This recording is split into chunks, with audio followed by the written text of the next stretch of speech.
वाज़ेह कर दूं, आज सुप्रीम कोर्ट में उन्होंने ये वाज़ेह कर दिया है कि आपको हम ऑलरेडी रिलीफ दे चुके हैं, क्योंकि जब किसी जज के खिलाफ ट्रांसफ़र एप्लीकेशन आ जाए तो वो फाइनल आर्डर पास नहीं कर सकता कि हुमायूं दिलावर जो कि एक मुतासिब जज है जिसके खिलाफ ऑलरेडी दरखास्तें आ चुकी और सुप्रीम कोर्ट डायरेक्शन दे चुकी है इस्लामाबाद हाई कोर्ट को कि इन ट्रांसफ़र एप्लीकेशन को क्रिमिनल रिवीजन के साथ मिलके डिसाइड करें। इसका नाम नहीं, ये इनसे रिलेटेड नहीं है, ये तो है, ये सरदार साहब उसके इसको नहीं रिप्रेजेंट कर रहे, इसलिए सवाल आप मेरे से करें। उन्होंने अपनी 342 की स्टेटमेंट में ये अपना बयान दिया है, तो बतौर डिफेंस विटनेसेस हम उनको नहीं बुला रहे। ये कोर्ट का फ़र्ज़ है कि चूँकि सब्जेक्ट से रिलेटेड वो विटनेस हैं तो वो कोर्ट विटनेस के तौर पर उनको तलब किया जाना चाहिए, और कोर्ट उनको जब तलब करेगी, चूँकि वो ऑफिशियल हैं, सर्विंग ऑफिशियल हैं, तो वो आने के पाबंद होंगे, वो उसको स्टेटमेंट देंगे। और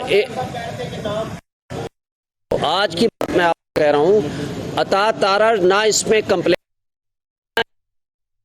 ना ये गवर्नमेंट का केस है, इसमें election commission of Pakistan complainant है।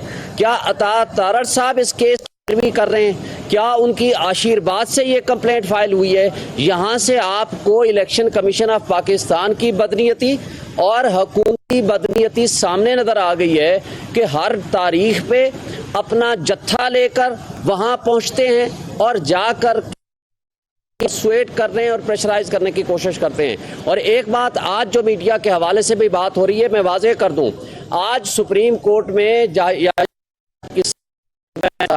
उन्होंने ये वाज़ेह कर दिया है कि आपको हम ऑलरेडी रिलीफ दे चुके हैं, क्योंकि जब किसी जज के खिलाफ ट्रांसफ़र एप्लीकेशन आ जाए तो वो फाइनल आर्डर पास नहीं कर सकता, ये लॉ में लिखा हुआ है। तो लिहाजा जब हम ये आर्डर ऑलरेडी दे चुके हैं कि आपकी ट्रांसफ़र एप्लीकेशन टेकअप होगी, आपकी क्रिमिनल रिवीजन के साथ सुनी जाएगी, तो इसका मतलब है कि हमारी तरफ से इंटरम रिलीफ ऑलरेडी मौजूद है। इसलिए उन्होंने नोटिस कर दिया है। ये आप सारे मीडिया को पता होना चाहिए कि हुमायूं दिलावर जो कि एक मुतासिब जज है जिसके खिलाफ ऑलरेडी दरखास्तें आ चुकी और सुप्रीम कोर्ट डायरेक्शन दे चुकी है इस्लामाबाद हाई कोर्ट को कि इन ट्रांसफ़र एप्लीकेशन को क्रिमिनल रिवीजन के साथ मिलके डिसाइड करें।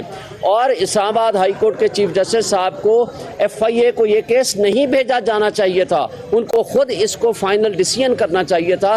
लिहाजा इस हवाले से जो लोअर कोर्ट है वो उसको मिलिट्री सेक्रेटरी को कोर्ट विटनेस के तौर पर, चूँकि वो रिलेटेड है, फैक्ट्स जानता है, उसको वो तलब कर सकती है।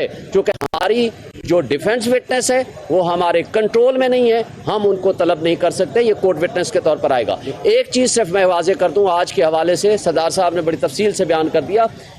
हम इस वक्त की अदलिया को headed by the chief justice Umar Ata Bandial साहब को आज हम सलूट पेश करते हैं, सलाम पेश करते हैं। जिस तरह हुकूमत ने इसको डिले करने की गरज से, तवालत देने की गरज से जो डिलेइंग टैक्टिक्स पहले दिन से इस्तेमाल कर रहे हैं और कल एप्लीकेशन दी कि इसको आप या फुल कोर्ट में ले जाएं, मकसद सिर्फ ये था। हालांकि सरदार साहब और हसन साहब पहले दिन से और हम सब की राय थी कि आप फुल कोर्ट बनाएं, लेकिन छुट्टियां हैं, फुल कोर्ट अवेलेबल नहीं है।